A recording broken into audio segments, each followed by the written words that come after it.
ദൈവമേ, ഉടമ്പടിയുടെ ദിവ്യശക്തിയാൽ, അത്യുന്നത ശക്തിയാൽ കർത്താവേ ഞങ്ങളുടെ മനസ്സിനെ ആത്മാവിനെയും പ്രാർത്ഥന വിശുദ്ധിയോടെ ജീവിക്കുവാൻ, വിശുദ്ധരോടൊത്തു ജീവിക്കുവാൻ, വിശുദ്ധിയോടെ ജീവിക്കുവാൻ, വിശുദ്ധരോടൊത്തു ജീവിക്കുവാൻ, ക്ഷമിച്ചും സഹിച്ചും ജീവിക്കുവാൻ കൃപയും ശക്തിയും പകരണമേ.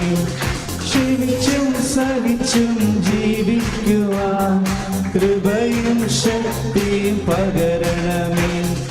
വിശുദ്ധിയോടെ ജീവിക്കുവാൻ, വിശുദ്ധരോടൊത്തു ജീവിക്കുവാൻ, വിശുദ്ധിയോടെ ജീവിക്കുവാൻ, വിശുദ്ധരോടൊത്തു ജീവിക്കുവാൻ, ക്ഷമിച്ചും സഹിച്ചും ജീവിക്കുവാൻ കൃപയും ശക്തിയും പകരണമേ. ക്ഷമിച്ചും സഹിച്ചും ജീവിക്കുവാൻ കൃപയും ശക്തിയും പകരണമേ. പരിശുദ്ധ പരമദിവ്യകാരുണ്യത്തിന്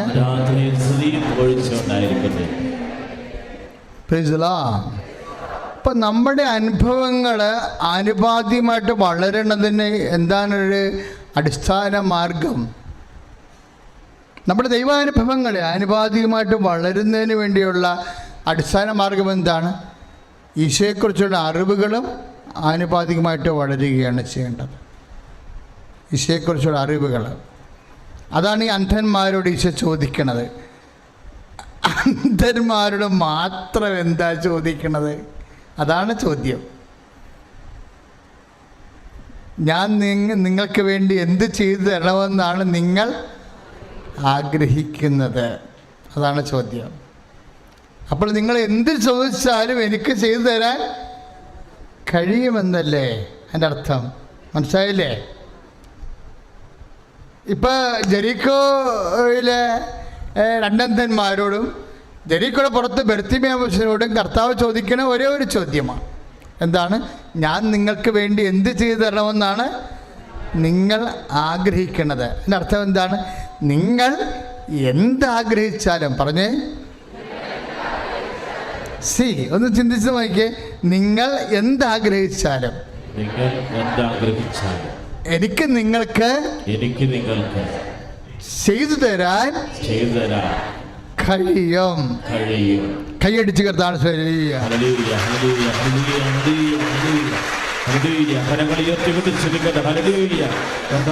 ദൈവമേ, ഞങ്ങളെ സ്തുതിച്ച് പ്രാർത്ഥിക്കുന്ന കർത്താവേ, ഉടമ്പടിയിൽ ഞങ്ങൾ ചോദിച്ചിട്ടുള്ള എല്ലാ കാര്യങ്ങളുടെ മേലും ദൈവത്തിന്റെ ശക്തി അഭിഷേകം ചെയ്യണമേ എന്ന് പ്രാർത്ഥിക്കുന്നു.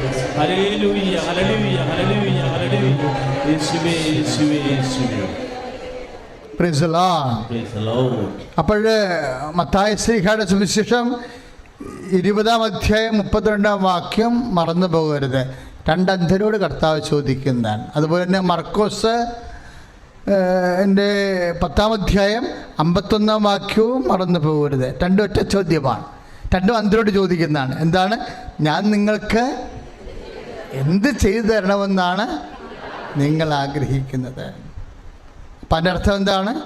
നിങ്ങൾ എന്താഗ്രഹിച്ചാലും എനിക്ക് നിങ്ങൾക്ക് ചെയ്തു തരാൻ കഴിയും. എനിക്ക് ഇന്നത്തെ സാക്ഷ്യങ്ങളിൽ ഭയങ്കര വലിയ സാക്ഷ്യങ്ങൾ നടന്ന ദിവസമാണെന്ന്, എങ്കിലും എൻ്റെ ഹൃദയത്തെ തൊട്ട ഒരു സാക്ഷ്യം അല്ല. അതായത് എനിക്ക് ആദ്യത്തെ സാക്ഷ്യമില്ലേ, എന്നാ സാക്ഷ്യം? ഈ ഞങ്ങളുടെ വീട്ടിൽ കുറേ അരിച്ചാക്കുകളൊക്കെ ഇട്ട് കച്ചവടം നടത്തിയവരാണ് ഞങ്ങൾ. അവസാനം 1 കിലോ അരി വാങ്ങിക്കാൻ പോലും ഞങ്ങൾക്ക് പാടായിരുന്നു എന്ന് പറഞ്ഞല്ലേ. അവർ ഇനിയും കർത്താവ് അനുഗ്രഹിക്കും. എന്താ കാര്യം എന്നറിയാമോ? ഈ നാട്ടുകാരുടെ മുമ്പിൽ വന്ന് അവരുടെ എളിമയോടെ അവരുടെ അവസ്ഥകൾ പറഞ്ഞ കേട്ടെ എന്ത് ഹൃദ്യമാണ് കേൾക്കാൻ. നമുക്ക് ഫീൽ ചെയ്യും അത് പറയുമ്പോൾ. അവരത് സത്യസന്ധമായിട്ട് പറയണതാണ്. കാര്യം നമ്മൾ എളിമയോടെയും വിനയത്തോടെയും കർത്താവിൻ്റെ തിരുസന്നിധിയിലും ദൈവജനത്തിൻ്റെ മുമ്പിലും നമ്മുടെ വിശ്വാസം ഏറ്റു പറയുമ്പോൾ ഈ എളിമ എന്ന് പറയുന്നത് വല്ലാത്ത ഒരു സംഭവമാണ് ബൈബിളിൽ.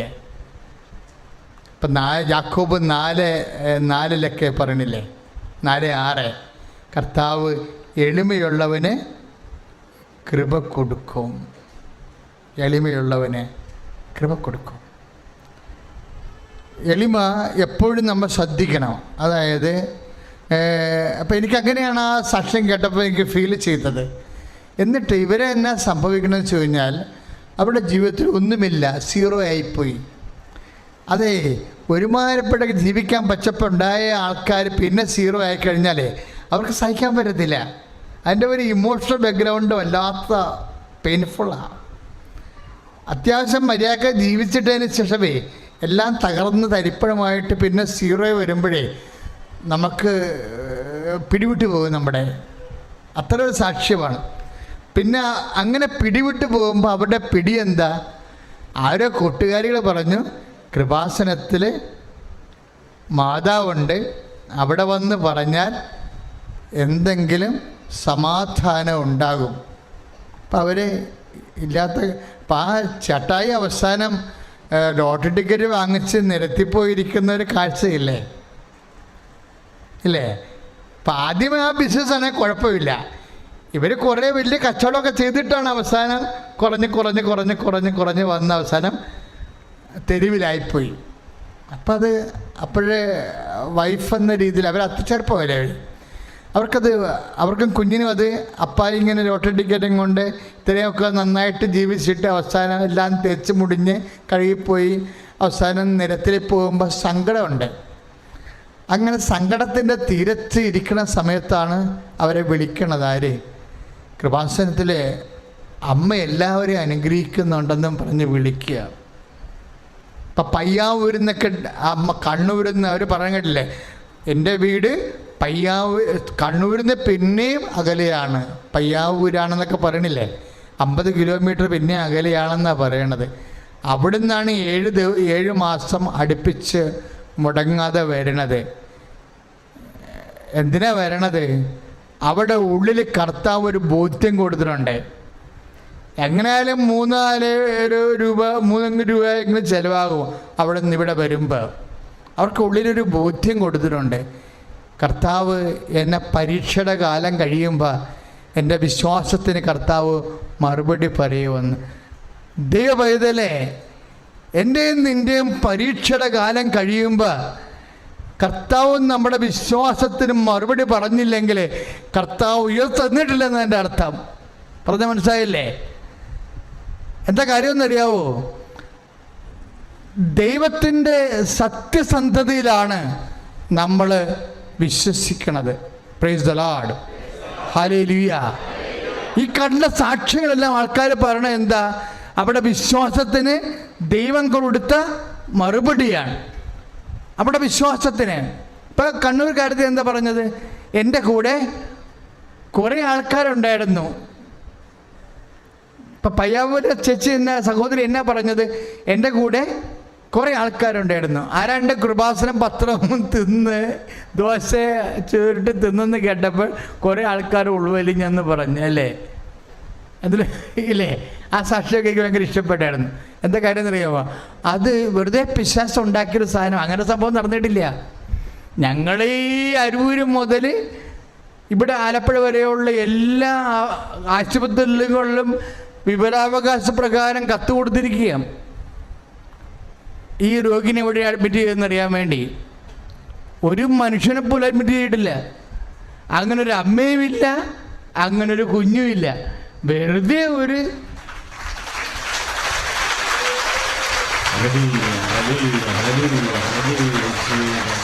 അപ്പോൾ ചിലർ പറഞ്ഞ് ഇത്തരം അസംബന്ധം പറഞ്ഞ് പരത്തിയിൽ കേസ് കൊടുക്കാൻ പറഞ്ഞു. കേസ് കൊടുത്തിട്ടുണ്ട്. എവിടെയാണെന്നറിയാവോ? ദിബിഡ. അത് പറയേണ്ട പാട്ടി പറഞ്ഞിട്ടുണ്ട്. ഞാൻ പറഞ്ഞു, ഇതൊന്നും മാനുഷ്യമായി കൈകാര്യം ചെയ്യണ വിഷയമല്ല.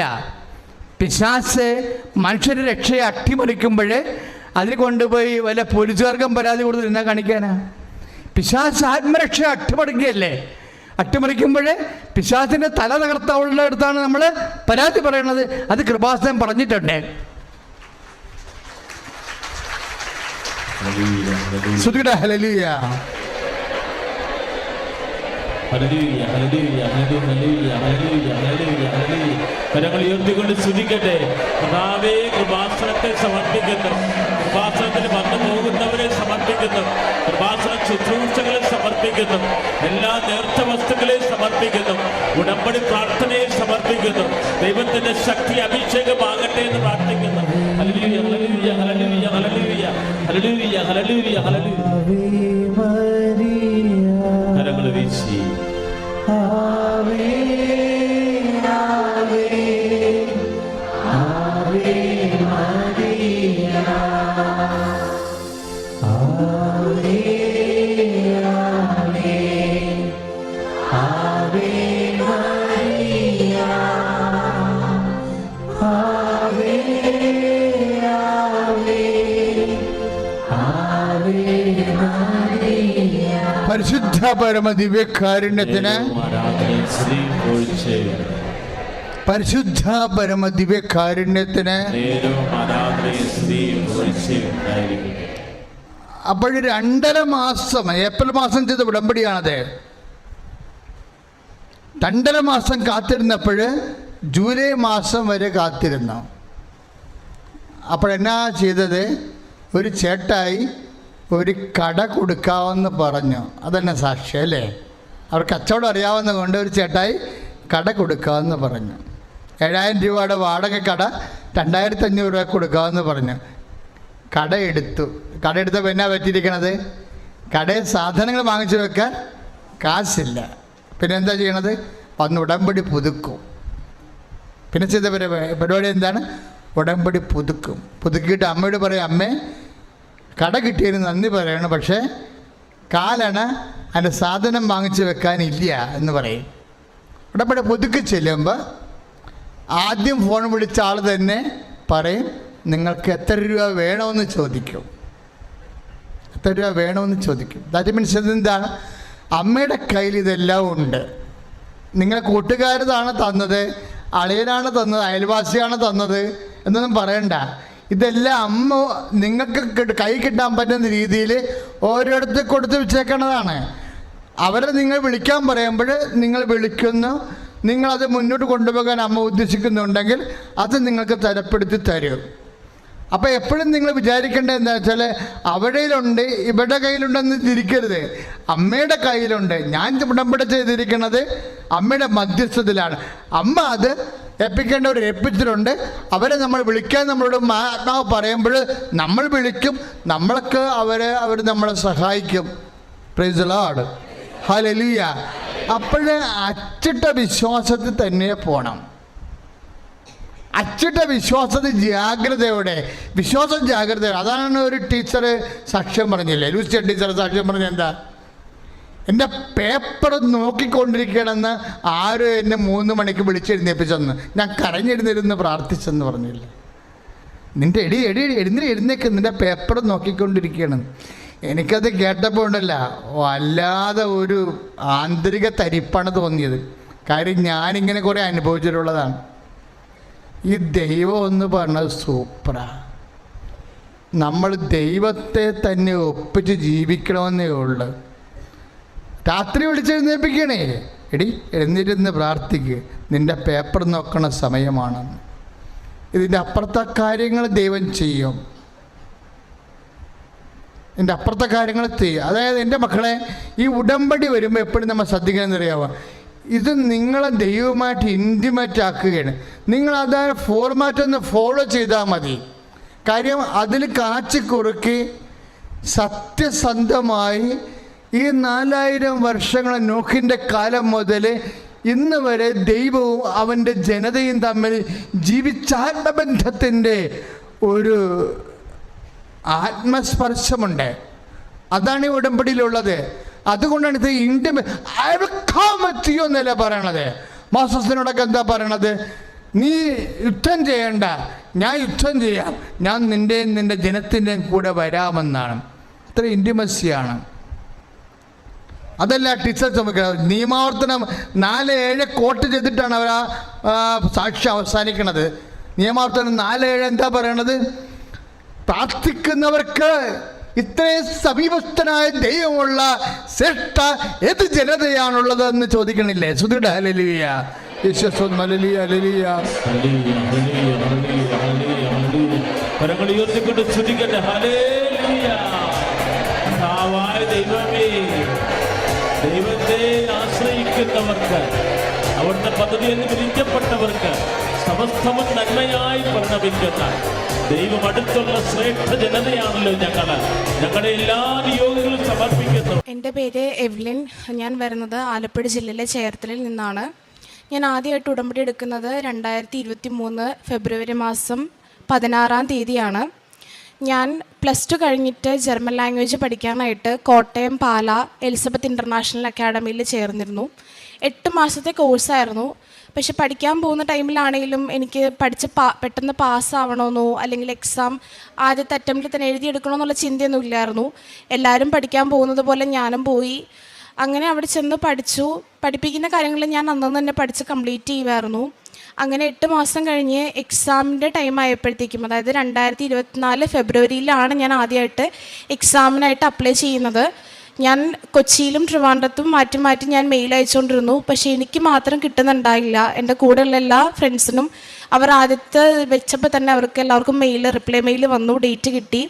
ഞാൻ അങ്ങനെ ഫെബ്രുവരി മാസം കൊടുത്തു, മാർച്ചിൽ കിട്ടിയില്ല, ഏപ്രിലിൽ കിട്ടിയില്ല. അപ്പോൾ എനിക്ക് ഭയങ്കര വിഷമമായിപ്പോയി. കാരണം കൂടെയുള്ള എല്ലാവർക്കും ഡേറ്റ് കിട്ടുന്നുണ്ട്, എനിക്ക് മാത്രം ഒരു ഡേറ്റ് പോലും കിട്ടുന്നില്ലല്ലോ എന്ന് ഓർത്ത് ഭയങ്കര വിഷമമായിരുന്നു. അങ്ങനെ എൻ്റെ ഉടമ്പടി ഇടയ്ക്ക് വെച്ച് ഞാൻ മുടങ്ങിയിരുന്നു.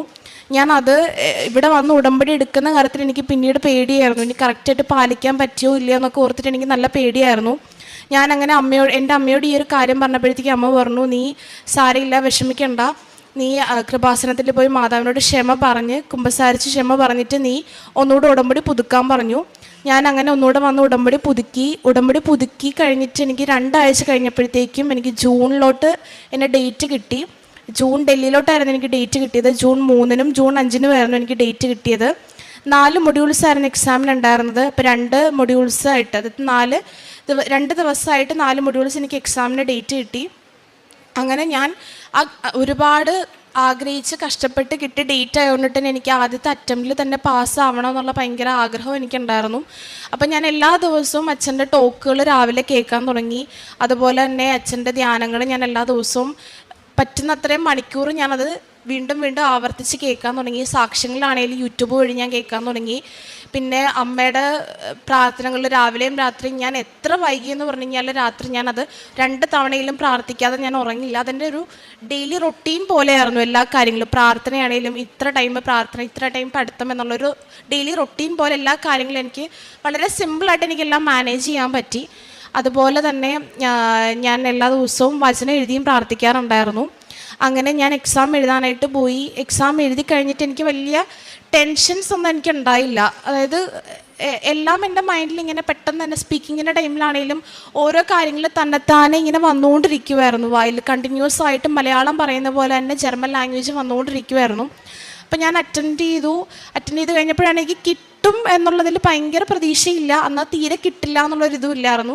എന്തായാലും മാതാവ് നോക്കുമെന്ന് എനിക്കറിയായിരുന്നു.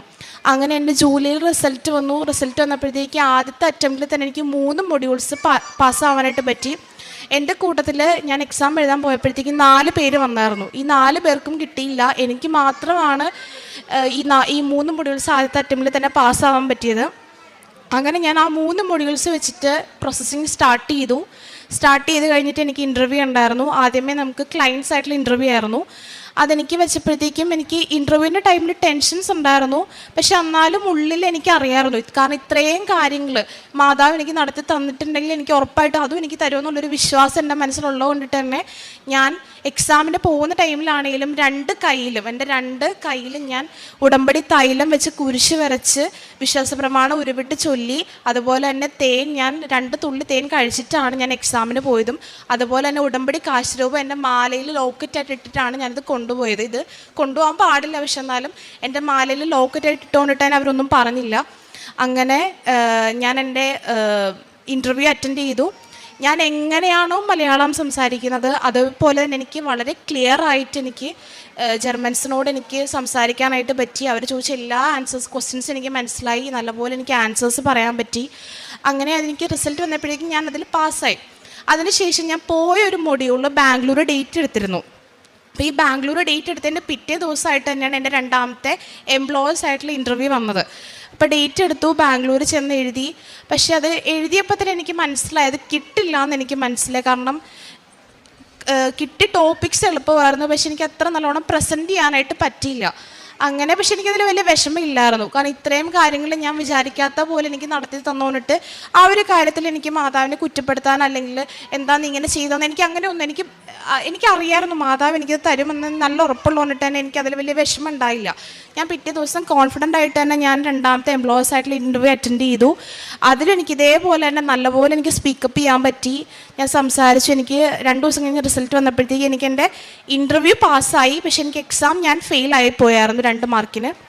അതിനുശേഷം ഞാൻ സെപ്റ്റംബറിലാണ് അടുത്ത ഡേറ്റ് എടുക്കുന്നത്. അത് ഞാൻ ചെന്നൈയിലോട്ടാണ് എടുത്തത്. അപ്പോൾ ഇതിൻ്റെ ഇടയിൽ എൻ്റെ ഏജൻസിക്കാരെന്നെ കോൺടാക്ട് ചെയ്തിട്ട് പറഞ്ഞു, 4 മൊഡ്യൂൾസ് ഉണ്ടെങ്കിലേ നിനക്ക് ജർമ്മനിയിലോട്ട് പോകാൻ പറ്റത്തുള്ളൂ, കാരണം ഞങ്ങൾ അങ്ങനെ കൊണ്ടുപോകാറുള്ളൂ. അപ്പം നീ എത്രയും പെട്ടെന്ന് തന്നെ ആ 4ാമത്തെ മൊഡ്യൂൾ എഴുതിയെടുക്കണം, ഇല്ലെങ്കിൽ അതിൻ്റെ ഇൻടേക്കിനെ ബാധിക്കും എന്ന് പറഞ്ഞു. ഇത് കേട്ടപ്പോൾ എനിക്ക് ഭയങ്കര ടെൻഷനായിപ്പോയി. ഞാനപ്പം ദിവസവും എത്ര പ്രാർത്ഥിക്കുമായിരുന്നു. അത് 2 മണിക്കൂർ എന്നുള്ളത് എൻ്റെ പ്രാർത്ഥന. ഇത് കൂടി ഞാൻ 4 മണിക്കൂർ പ്രാർത്ഥനയും അതുപോലെ തന്നെ ഞാൻ അത്രയും കഷ്ടപ്പെട്ട് പഠിക്കാൻ എഴുതിയും പറഞ്ഞും ഒക്കെ പഠിക്കാൻ തുടങ്ങി. എൻ്റെ ഫ്രണ്ട്സിനെയൊക്കെ വിളിച്ചിട്ട് ഫോണിലൂടെ സംസാരിച്ച് പഠിക്കാൻ തുടങ്ങി.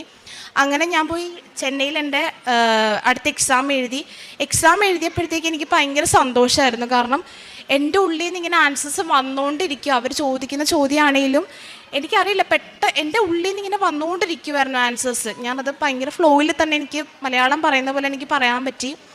എക്സാം കഴിഞ്ഞ് വന്നപ്പോഴത്തേക്കും എനിക്ക് കോൺഫിഡൻസ് ഉണ്ടായിരുന്നു, കിട്ടുമെന്ന് എനിക്കറിയാമായിരുന്നു. അതുപോലെ തന്നെ ഞാൻ ഭയങ്കര ഹാപ്പി ആയിരുന്നു.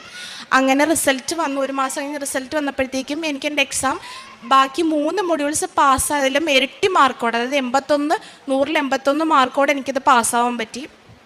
അതിനുശേഷം ഞാൻ എൻ്റെ ഏജൻസിനെ കോൺടാക്ട് ചെയ്തിട്ട് ഇന്ന പോലെ എനിക്ക് മൊഡ്യൂൾ കിട്ടി, അപ്പോൾ ബാക്കി കാര്യങ്ങൾ കുഴപ്പമില്ല നടക്കുമല്ലോ എന്ന് ചോദിച്ചപ്പോഴത്തേക്ക് അവർ പറഞ്ഞു, ഇല്ല, നിനക്ക് പകരം വേറെ ആൾക്കാരെ ഞങ്ങൾ എടുത്തു. അപ്പം നിനക്ക് അതായത് എനിക്ക് 2024 മാർച്ചിൻ്റെയൊക്കെയായിരുന്നു പറഞ്ഞത്. എനിക്കിപ്പോൾ അത് കിട്ടില്ല, നീ എന്നാൽ ഒരു കാര്യം ചെയ്യും, ഞങ്ങളുടെ ഇതിൽ തന്നെ ഓസ്ട്രിയ ഉണ്ട്, നീ ഓസ്ട്രിയയിലോട്ട് നോക്കാൻ പറഞ്ഞു. അപ്പോൾ ഇത് കേട്ടപ്പോഴത്തേക്ക് എനിക്ക് പെട്ടെന്ന് ഷോക്കായിരുന്നു. കാരണം ഈ ഒരു ഇൻടേക്കിന് വേണ്ടിയിട്ടാണ് ഞാൻ ഇത്രയും കഷ്ടപ്പെട്ട് പഠിച്ചും പ്രാർത്ഥിച്ചും ഒക്കെ എക്സാം അറ്റൻഡ് ചെയ്തത്. അപ്പോൾ അവർ പെട്ടെന്ന് എന്നോട് പോലും ഒരു അഭിപ്രായം ചോദിക്കാതെ അവരത് ചെയ്തപ്പോഴത്തേക്ക് എനിക്ക് ഭയങ്കര വിഷമമായിരുന്നു. അങ്ങനെ ഞാൻ വീട്ടിലെല്ലാവരോടും ഡിസ്കസ് ചെയ്തിട്ട് എനിക്ക് ഓസ്ട്രേലിയയിൽ പോകുന്നതിലൂടെ വലിയ താല്പര്യം ഇല്ലായിരുന്നു. എനിക്ക് ജർമ്മനി തന്നെ വേണം എന്നുള്ളൊരു എൻ്റെ മനസ്സിൽ എനിക്കുണ്ടായിരുന്നു. അങ്ങനെ ഞാൻ അവരെ വിളിച്ചിട്ട് പറഞ്ഞു, ഇല്ല, എനിക്ക് വേണ്ട. എൻ്റെ ഡോക്യുമെൻറ്റ്സ് അപ്പോഴത്തേക്ക് ഞാൻ എല്ലാ ഒറിജിനൽസ് എല്ലാം ജർമ്മനിയിലോട്ട് അയച്ചു കൊടുത്തിട്ടുണ്ടായിരുന്നു. അപ്പോൾ എൻ്റെ ഡോക്യുമെൻറ്റ്സ് എല്ലാം എനിക്ക് തിരികെ തന്നാൽ മതി, ഞാൻ വേറെ ഏജൻസി നോക്കിക്കോളാം എന്ന് അവരോട് പറഞ്ഞു. അങ്ങനെ അവർ ഓക്കെയൊക്കെ പറഞ്ഞു പോയി. 1 മാസം കഴിഞ്ഞിട്ട് എനിക്ക് അവിടെ നിന്ന് ഒരു ഡോക്യുമെൻറ്റ്സിൻ്റെ ആയിട്ടുള്ള ഒരു ഇതും എനിക്ക് കിട്ടുന്നില്ല. അപ്പം ഞാൻ അവരെ കോൺടാക്ട് ചെയ്തു. വീട്ടുകാരാണെങ്കിലും കോൺടാക്ട് ചെയ്തപ്പോഴത്തേക്ക് അവർ തരാമെന്ന് പറഞ്ഞ് നീട്ടിക്കൊണ്ട് പോകുന്നതല്ലാതെ എനിക്ക് എങ്ങും കൊടുക്കാനും പറ്റുന്നില്ല. എൻ്റെ കയ്യിൽ ഒറിജിനൽ ഡോക്യുമെൻറ്റ് 10th-ൻ്റെയും 12th-ൻ്റെയും ഒറിജിനൽ സർട്ടിഫിക്കറ്റ്സും ഇല്ല. എനിക്ക് ആ കൂടെ അങ്ങ് സങ്കടവും വല്ലാത്തൊരു സിറ്റുവേഷൻ ആയിരുന്നു. ഏതാണ്ട് ഡിപ്രഷൻ ടൈപ്പ് ഓഫ് മോഡായിരുന്നു എനിക്ക് ആ ടൈമിൽ ഉണ്ടായിരുന്നത്. ഇത്രയും കഷ്ടപ്പെട്ടിട്ട് വെറുതെ ആയല്ലോ എന്നുള്ളൊരു ചിന്തയായിപ്പോയി. അങ്ങനെ ഞാൻ പിന്നെ വേറൊരു ഏജൻസിയിൽ കൊടുത്തിട്ട് അവിടുത്തെ ഇൻ്റർവ്യൂ ഞാൻ അറ്റൻഡ് ചെയ്തു. അതും എനിക്ക് ഇൻ്റർവ്യൂ പെട്ടെന്ന് തന്നെ പാസ്സായി. എനിക്ക് കോൺട്രാക്റ്റ് വന്നു. പക്ഷെ എനിക്ക് കോൺട്രാക്റ്റ് സൈൻ ചെയ്യാൻ പറ്റില്ല, എനിക്ക് ഡോക്യുമെൻറ്റ്സ് ഇല്ലാത്തതുകൊണ്ട് എനിക്ക് കോൺട്രാക്റ്റ് സൈൻ ചെയ്യാൻ പറ്റിയില്ല. പിന്നെ ഞാൻ ഈ പഴയ ഏജൻസിൻ്റെ തന്നെ വിളിച്ച് കാര്യം പറഞ്ഞപ്പോഴത്തേക്കും അവരെനിക്ക് എനിക്ക് ഇത്രയും മാർക്കുള്ളത് കൊണ്ടിട്ട് അവരെന്നോട് പറഞ്ഞു, നീ ഒരു കാര്യം ചെയ്യ്, ഞങ്ങൾക്ക് വേറെ ഇൻടേക്ക് ഈ ഓഗസ്റ്റിലോട്ട് വരുന്നുണ്ട്, ഓഗസ്റ്റ് 1 അപ്പം നീ അതിലോട്ട് ഇപ്പം നിനക്ക് ഓൾറെഡി ഇൻ്റർവ്യൂസ് ഒക്കെ കഴിഞ്ഞ് വന്നിട്ട് ജസ്റ്റ് ഒരു ഇൻ്റർവ്യൂ കൂടെ ഉണ്ടാവുള്ളൂ, ബാക്കി പ്രൊസീജിയേഴ്സ് ഒന്നും ഉണ്ടാവില്ല, നീ അതൊന്ന് അറ്റൻഡ് ചെയ്യാൻ പറഞ്ഞു. അങ്ങനെ ഞാനത് മനസ്സോടെ ഞാനത് അറ്റൻഡ് ചെയ്തു. പക്ഷെ എനിക്ക് ആ ഒരു യൂണിവേഴ്സിറ്റി തന്നെ പഠിക്കണമെന്ന് ഭയങ്കര ആഗ്രഹമായിരുന്നു. നല്ലൊരു യൂണിവേഴ്സിറ്റി ആയിരുന്നു എനിക്ക് ആദ്യമേ കിട്ടിയിരുന്നത്. അങ്ങനെ ഞാൻ വീണ്ടും ഇൻ്റർവ്യൂ അറ്റൻഡ് ചെയ്തു. പക്ഷേ ഇൻ്റർവ്യൂസ് എനിക്ക് വലിയ കുഴപ്പമുണ്ടായില്ല. കാരണം ആ സമയത്ത് ഞാൻ ഈ മാതാവിൻ്റെ കാശുരൂപം കയ്യിൽ വെച്ചുകൊണ്ടാണ് ഇൻ്റർവ്യൂ അറ്റൻഡ് ചെയ്തുകൊണ്ടിരുന്നത്. അപ്പം അറ്റൻഡ് ചെയ്തു, എനിക്കത് കിട്ടി. അത് കിട്ടിയപ്പോഴത്തേക്കും അവരെനിക്ക് ഓഫർ ലെറ്റർ അയച്ചു തന്നു. അത് കഴിഞ്ഞ് 1 ആഴ്ച കഴിഞ്ഞപ്പോൾ തന്നെ എനിക്ക് കോൺട്രാക്റ്റ് അയച്ചു തന്നു. അപ്പോൾ ഇതിൻ്റെ ഇടയിലൊക്കെ ഞാൻ എല്ലാ മാസവും ഇവിടെ അടുത്തത് കൊണ്ടിട്ട് തന്നെ എല്ലാ മാസവും ഞാനിവിടെ മാതാവിൻ്റെ അടുത്ത് വന്ന് പ്രാർത്ഥിക്കുകയും ഉടമ്പടി പത്രം എടുക്കുകയും പ്രേക്ഷിത പ്രവർത്തനം ചെയ്യുകയും എന്നെക്കൊണ്ടാവുന്ന രീതിയിലുള്ള കുഞ്ഞു കാരുണ്യ പ്രവർത്തികൾ ഞാൻ ചെയ്യാൻ തുടങ്ങിയിരുന്നു. പറ്റുന്ന ദിവസങ്ങളിലൊക്കെ ഞാൻ പള്ളിയിലും പോയി പ്രാർത്ഥിക്കാറുണ്ടായിരുന്നു.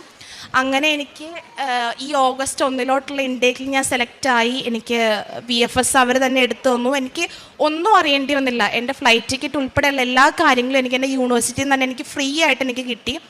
അങ്ങനെ മാതാവിൻ്റെ അനുഗ്രഹത്തോടെ ഞാൻ ഈ വരുന്ന ചൊവ്വാഴ്ച, അതായത് 15-ാം തീയതി 4:25 എൻ്റെ ജർമ്മനിയിലോട്ടുള്ള ഫ്ലൈറ്റ് വരുന്നത്. ഞാൻ ഹാംബുർഗിലോട്ടാണ് പോകുന്നത്. ഞാൻ ഒരിക്കലും വിചാരിക്കാത്ത, അതായത് എനിക്ക് ഈ ഒരു കാര്യത്തിൽ ഭയങ്കര അഭിമാനമുണ്ട്. ഞാൻ എൻ്റെ ലൈഫിൽ പ്രാർത്ഥിച്ച് നേടിയത് എന്ന് പറയുന്നത് ഈ ഒരു കാര്യമാണ്. അത്രയും പ്രാർത്ഥിച്ച് നേടിയതിൻ്റെ തന്നെ ഒരു അഹങ്കാരം എനിക്കുണ്ട്.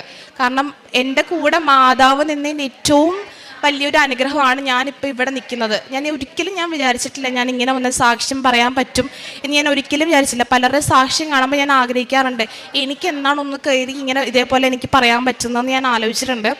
അതുപോലെ തന്നെ എൻ്റെ റിസൾട്ട് വന്നപ്പോഴാണെങ്കിലും ജോസഫ് അച്ഛൻ പറയുന്ന പോലെ not by the merit but by the God's grace എന്നുള്ളതായിരുന്നു എൻ്റെ മൈൻഡിൽ ഫസ്റ്റ് വന്ന കാര്യം. അത് തന്നെ വന്നുകൊണ്ടിരിക്കുമായിരുന്നു. ഞാൻ പറയുന്നവരോടൊക്കെ, എന്നോട് ചോദിക്കുന്നവരോടൊക്കെ പറയുന്നത് എൻ്റെ കഴിവല്ല, ഇത് ഞാൻ പഠിച്ചിട്ടില്ല, എൻ്റെ മാതാവ് എനിക്ക് തന്നതാണെന്ന് പറഞ്ഞ് എൻ്റെ കൂടെയുള്ളവരും അതിൽ ഇൻസ്പയർ ആയിട്ട് അവരെല്ലാവരും ഉടമ്പടി എടുത്തു. എൻ്റെ ഫ്രണ്ട്സ് ആണെങ്കിലും ഉടമ്പടി എടുത്ത് പ്രാർത്ഥിക്കാൻ തുടങ്ങി. അതുപോലെ തന്നെ ഞാൻ ഇവിടെ ഒക്ടോബർ മാസം ജപമാല റാലിക്ക് വന്നിരുന്നു. അത് പങ്കെടുത്തതിൻ്റെ അന്ന് രാത്രി ഞാൻ ഈ ഇത്രയും ടൈം ഉള്ളത് കൊണ്ടിട്ട് തന്നെ എനിക്ക് പഠിപ്പിക്കാൻ കയറണം, ജർമ്മൻ ലാംഗ്വേജ് പഠിപ്പിക്കാൻ കയറണം എന്നുള്ളൊരു ആഗ്രഹം എനിക്കുണ്ടായിരുന്നു. അപ്പോൾ ഇവിടെ വന്ന് ജപമാല റാലിയിൽ പങ്കെടുത്തതിൻ്റെ രാത്രി എനിക്ക് ഒരു ഇൻ്റർവ്യൂ പോലും ഇല്ലാതെ ജസ്റ്റ് എൻ്റെ CV-യും എൻ്റെ മാർക്ക് സർട്ടിഫിക്കറ്റും വെച്ചിട്ട് എനിക്ക് ഒരു ഇൻസ്റ്റിറ്റ്യൂട്ടിൽ, ഹൊറസോൺ എന്നുള്ള പറയുന്ന ഇൻസ്റ്റിറ്റ്യൂട്ടിൽ എനിക്ക് ഇൻ്റർവ്യൂ പോലും അറ്റൻഡ് ചെയ്യാതെ എനിക്ക് ജർമ്മൻ ലാംഗ്വേജ് പഠിപ്പിക്കാൻ ട്യൂട്ടറിൻ്റെ ഒരു വേക്കൻസി എനിക്ക് കിട്ടി. അങ്ങനെ ഞാൻ പിറ്റേ ദിവസം തൊട്ട് ഇതേപോലെ ലാംഗ്വേജ് പഠിപ്പിക്കാൻ തുടങ്ങി. കുറച്ച് നാൾ കഴിഞ്ഞപ്പോഴത്തേക്കും ഞാൻ കുറച്ചുകൂടെ നല്ലൊരു ഇൻസ്റ്റിറ്റ്യൂട്ടിൽ പഠിപ്പിക്കാൻ കയറി. അതിനുശേഷം ഞാൻ സ്വന്തമായിട്ട് തന്നെ കുട്ടികളെ പഠിപ്പിക്കാൻ തുടങ്ങി. ഒരു ഇൻസ്റ്റിറ്റ്യൂട്ട് പോലെ തന്നെ ഞാൻ എൻ്റെ രീതിയിലാക്കി ഓൺലൈൻ ക്ലാസ്സുകൾ എടുക്കാൻ തുടങ്ങി. അതിലും ഞാൻ ഒട്ടും പഠിക്കാനായിട്ട്, അതായത് പാരൻസിൻ്റെ നിന്ന് അധികം കാശില്ലാത്ത കുറച്ച് കുട്ടികളുണ്ടായിരുന്നു. അവർക്കൊക്കെ ഞാൻ ഫ്രീ ആയിട്ട് എനിക്ക് ക്ലാസ് എടുത്ത് കൊടുക്കാൻ പറ്റി.